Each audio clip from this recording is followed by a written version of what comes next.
ફર્યો છું. તમારી વાત સાચી છે અને તમારે આ જે વાત પૂછવી હોય તો બીજા નેતાને પૂછે તો ચાલે, કેમ કે હું તો પોતે જ જમીનથી જોડાયેલો નેતા છું અને તમને ખબર જ છે કે હું બાઇક લઈને જ ફરતો હતો ચૂંટણીમાં પણ. તો આજે પણ બાઇક લઈને ફરીને મેં એ તપાસતો હતો કે લોકોની જે સમસ્યા છે તે સાચી છે. સમસ્યા તો ઘણા સમયથી છે, પણ વરસાદ પડ્યા બાદ જે સ્થિતિનું નિર્માણ થયું છે, રસ્તા ખૂબ જ દયનીય સ્થિતિમાં છે.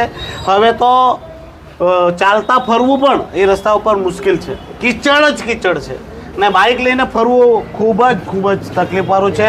અને એમ કહેવું કે ડેન્જર ઝોન, બાઇક લઈને ફરવું મતલબ જીવને જોખમમાં નાખવું. લોકોને સારા રસ્તા કોણ અપાવશે હવે? હું અપાવીશ. ક્યારે? જલ્દીથી જલ્દી. મેં હમણાં સ્થિતિ અત્યારે છે એ ક્યાં સુધી રહેશે? જલ્દીથી જલ્દી એનો નિવાડો આવશે અને કરાવીશું. કેમ કે પ્રશાસનિક અધિકારીઓ છે જે રીતે કામગીરી કરતા ખોદવાનું એ કામ હવે અટકશે.